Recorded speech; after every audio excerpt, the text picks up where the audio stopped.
So in today's video, I'm gonna run you through the top 3 fat loss tips that I give to all of my clients, anybody who works with me for fat loss goals, anyone who gets a personalized training program, nutrition program for me. These are the top 3 things that I advise them to do for fat loss goals.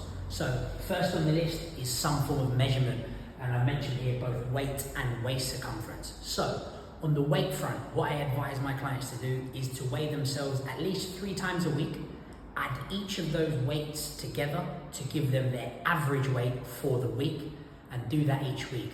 Don't take into consideration the individual weights, but use the average weight as the weight to track. Now, in addition to that, I would also urge taking a waist circumference reading, because what can often happen is the scales might not move at all or as quickly as we might expect, but the inches may move. So you may have lost some fat, particularly if you're partnering a fat loss program with a strength program, and you may very well have been gaining some muscle. So that's number 1 on the list. Second on the list, very kind of a niche piece of advice that I give to my clients is this: create a new album in your phone. Pick one day of the week, same time, same mirror, same conditions, as few clothes as possible. Take a photo, add it to the album, and repeat that each week for your fat loss journey.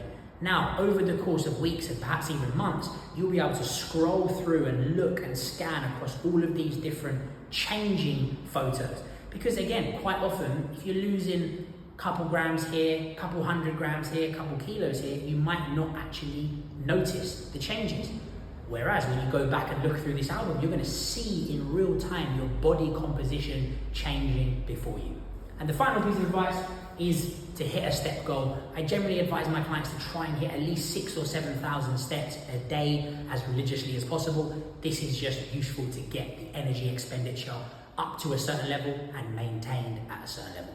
So there you have it, 3 very simple fat loss tips that I give to all of my clients.